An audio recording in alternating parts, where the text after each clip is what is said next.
What's good, everybody? I'm back here with another video. I'm gonna break down my video.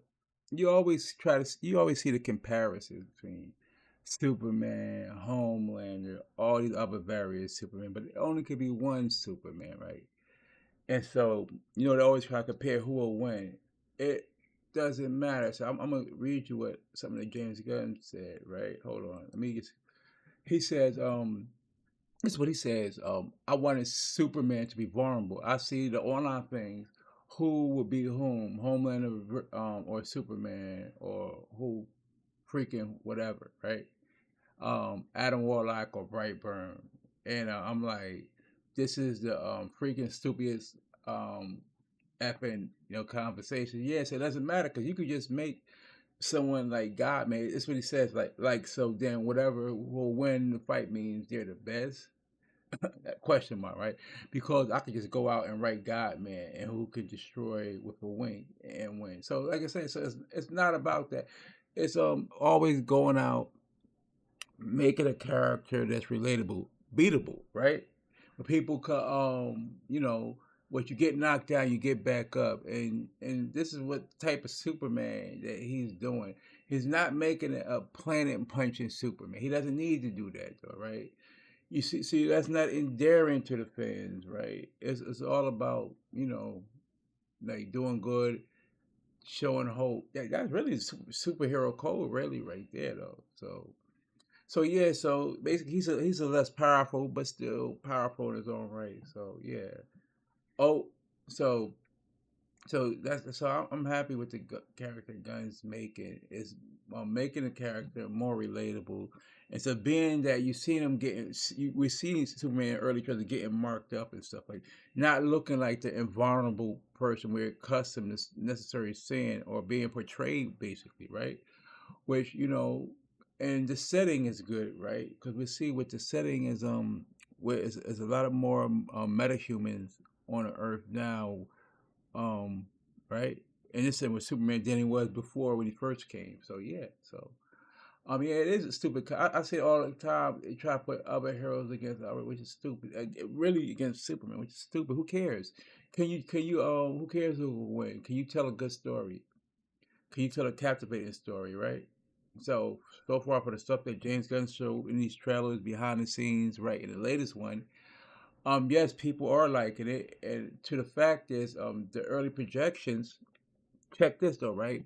The from domestic weekend from lowest to highest, the lowest for Superman is 145 million domestic opening weekend, and the highest is 185 million opening domestic weekend, which is much high, which is higher than the Fantastic Four because their highest is 155 million, right? See that, and you see where the lowest Superman is in a neighborhood of Fantastic Four highest. So yeah, so to me, I think with James Gunn, what he's doing is I reckon it to be sort of like setting the table. Look what Batman Begins, where it sort of set the table, which I believe this Superman will do way better than Batman Begins, but it set the table for the other movies to be successful in that Batman trilogy. So yeah, so James Gunn knows what he's doing. So I hear so much complaining, people doing podcasts about well, Fantastic Four is gonna make probably a billion and stuff like that. It's not the same MCU now, right? So people gotta remember this. Times have changed. So, but what I can tell you with this, I'm not gonna say this Superman's going to do a billion, but I say at worst, this will definitely break even, right? It would do over, say, 500 million.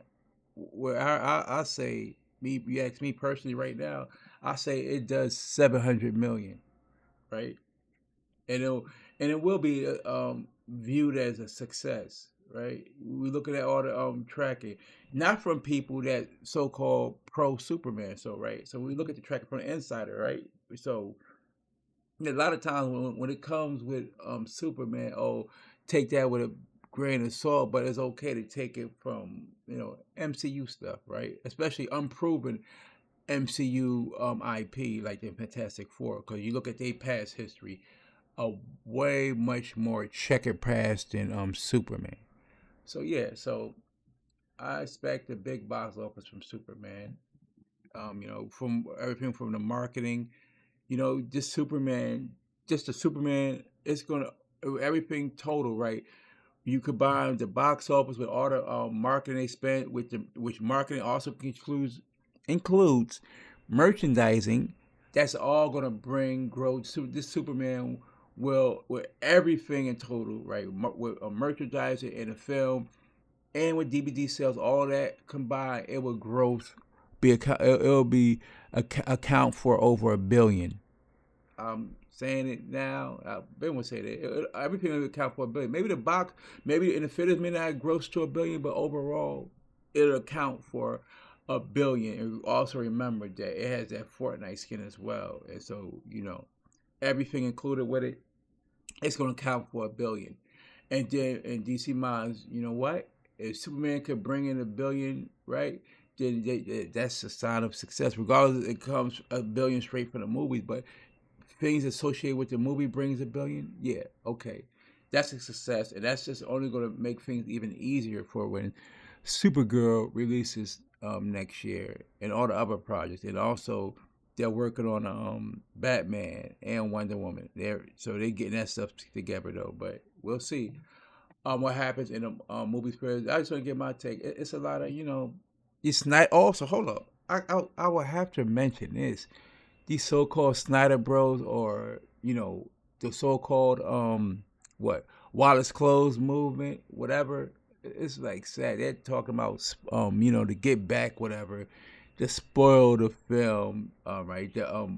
But I do like the online purchase, but don't go through with the purchase. So like the people that really want to see have a hard time getting to play movies. So you see the levels that they stink to, and Zack Snyder did more harm than good for the DC fandom, though, right? If you really look at it. So now, mind you, I like the Man of Steel movie, but with the fan base, he created this type of fan base.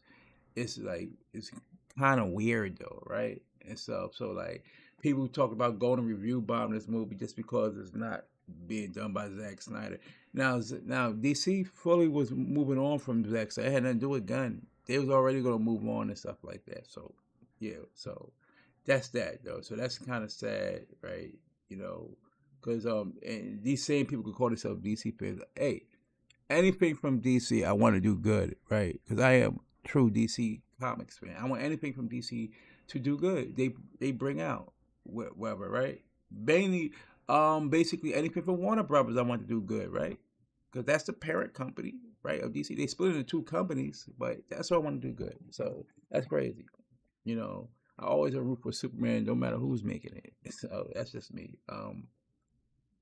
So that's about it right now, though. But I just want to bring that to your attention, though. But yeah, don't let's try. Hopefully, you can try to stay away from the spoilers or the naysayers who cannot bring an objective opinion, right?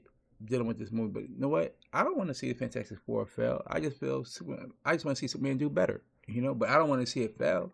It's enough money for everybody to get some out in this box office. So yeah, so that's just my take. Let me know what y'all think about all of this. Like, comment, and subscribe. And I'll be back with another one. I'm out of here. One.